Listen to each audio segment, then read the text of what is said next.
Fushat politike po konsiderohen vizitat e Vjosa Osmanit në komunat e Kosovës pak ditë para se të përfundojë mandati i presidentes.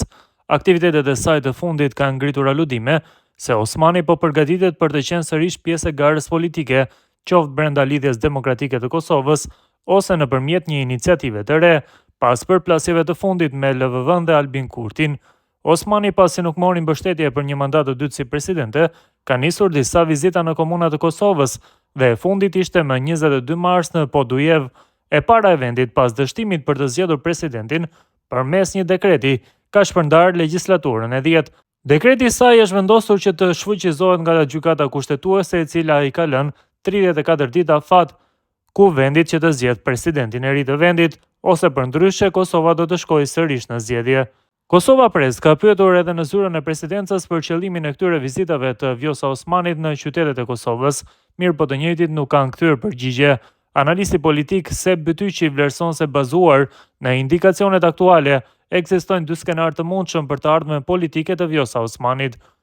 Sipas tij, njëra rrugë është rikthimi në lidhjen demokratike të Kosovës, ndërsa alternativa tjetër mbetet krijimi i një iniciative të re apo partie të re politike. Ai paralajmëron se rikthimi i saj në politik pavarësisht formës mund të sjellë fragmentim të mëtejshëm të skenës politike në Kosovë. Në bazë të indikacioneve janë dy rrugë përpara.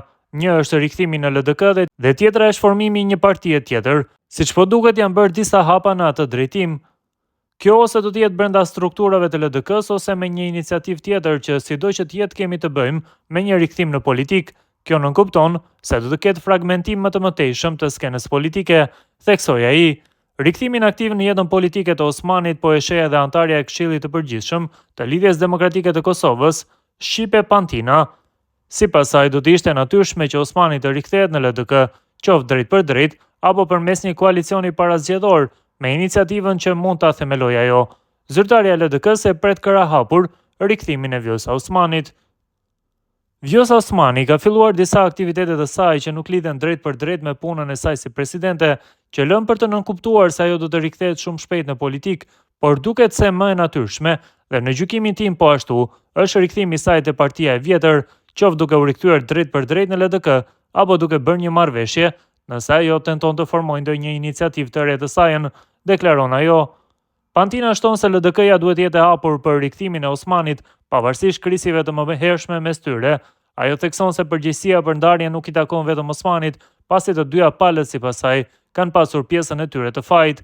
Duke rikujtuar raste të mëhershme të rikthimeve në parti, ajo përmend se largimet shpesh kanë ndodhur për shkak të mospajtimeve në mënyrën e drejtimit dhe jo për çështje ideologjike. Sipas Pantinës, ekziston një frymë e përgjithshme brenda LDK-s që favorizon rikthimin e Vjosa Osmanit, ndonse nuk mungojnë edhe zërat kundërshtues. Ajo nënvison se partia duhet të tregojë pjekurinë politike dhe gatishmërinë për të pranuar rikthimin e saj në radhë të veta. Besoj se më e natyrshme do të ishte që ajo të kthehet direkt në LDK dhe LDK-ja duhet i ketë dyert e hapura për Vjosa Osmanin. Ka pasur një qarje, natyrisht një krisje mes saj dhe LDK-s, por mendoj se të dyja palët i kanë pasur pjesën e vet të fajit. Nuk mundet që i gjithë fajti lihet Vjosa Osmanit, pse ajo në një moment të caktuar e la LDK-n. Në anën tjetër, për LDK nuk do të ishte hera e parë kur njerëz që e kanë braktisur atë fillimisht për shkak të mospajtimit të tyre, kryesisht jo për ideologji, por më shumë për mënyrën e drejtimit të partisë. Këtu e kujtojmë të zëm LDD-n, por edhe individ të tjerë që në të kaluarën kanë qenë më të afërt me LDK-n. Fryma e përgjithshme është ajo që Vjosa të rikthehet, natyrisht që ka zëra kundër, por LDK-ja duhet jetë e pjekur dhe e hapur mjaftueshëm që të pranojë Vjosa Osmanin, shton Pantina. Vjosa Osmani ishte përjashtuar nga LDK-ja në vitin 2020, pasi e njëjta nuk e kishte votuar rëzimin e qeverisë Kurti asokohe. Pas mos pajtimeve të thella me leadershipin e atëhershëm të LDK-s, Osmani themeloi listën Guxo, e cila mori pjesë në zgjedhjet e vitit 2021 nën siglën e lëvizjes vetëvendosje. Osmani, përkundër që kishte shprehur vullnetin për një mandat të dytë si presidente, nuk e mori mbështetjen nga vetëvendosja, e cila ka shumicën parlamentare në kuvend.